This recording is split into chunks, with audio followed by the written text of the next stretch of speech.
Falja e Fitër Bajramit u organizua edhe në rrethe. Dhjetra besimtar mysliman në Lezhë falën namazin në xhaminë e qytetit, ndërsa rituali fetar u drejtuan nga Miftyu Sadreddin Kotori. Ai përcolli mesazhin e sakrificës, solidaritetit dhe mëshirës. Të jemi të parë që të shkojnë për vizitë, të jemi të parë që të shtrim dorën, që të jemi të parë që të japim senamin, që të jemi të parë që të posesim i pari, që të jemi të parë që të shkojmë për vizitë dhe të respektojmë njerëzit. Edhe në qytetin e Korçës besimtarët u mblodhën për të falur namazin e festës së shenjtë në sheshin e xhamisë Ilyas Bey Mirahori. Miftyu Ledion Cikaleshi uroi besimtarët për mbarësi në këtë ditë të shënuar. Sot kurorëzohet sakrifica e atyre 30 ditore e agjërimit.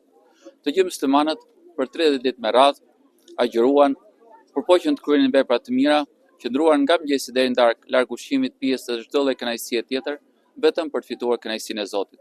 Besimtarët e Gjirokastrës e zhvilluan faljen e tyre në mjediset e pallatit të sportit. Falja e namazit u drejtuan nga Miftyu Aurel Senja. Uroj të gjithë besimtarët musliman në qytetin e Gjirokastrës, por edhe me gjerë zuar Fitër Bajramin.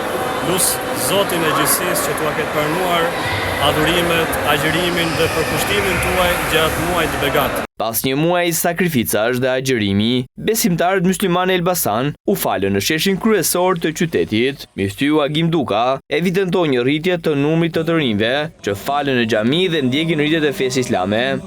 Allahun e madhëruar që inshallah i ka pranuar sakrificën, lutjet dhe çdo punë me të cilën besimtarët musliman janë afruar sadopak me krijuesin e tyre, Allahun, krijuesin e gjithësisë. Në qytetin e Durrësit falja u bë në xhaminë e madhe. Imami Ervin Qylafku përcolli mesazhet e tij në këtë ditë festive, duke uruar agjërim të pranuar si dhe pranim të lutjeve dhe veprave të mira.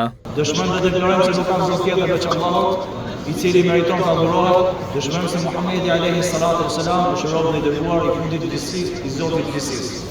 Në fier u përcoll mesazhi për më shumë respekt ndaj njëri tjetrit. Ceremonia u mbyll me lutje të përbashkët të besimtarëve musliman. Qad aflaha man tazakka wa dhakara isma rabbih fasalla. Ka shpëtuar ai që pastron shpirtin e vet duke adhuruar Zotin e tij. Dhe ai njeri përmend madhështinë e Zotit, përmend madhështinë e Zotit vet. Ndërkohë edhe besimtarët musliman të Lushnjës kanë kryer faljen e namazit në sheshin kryesor të qytetit. Krijuesi i gjithësisë caktoi në fund të muajit të Ramazanit festën e Fitër Bajramit. Falja e namazit përfundoi në qytetet e Shqipërisë duke shkëmbyer mesazhin e paqes dhe begatisë për çdo familje.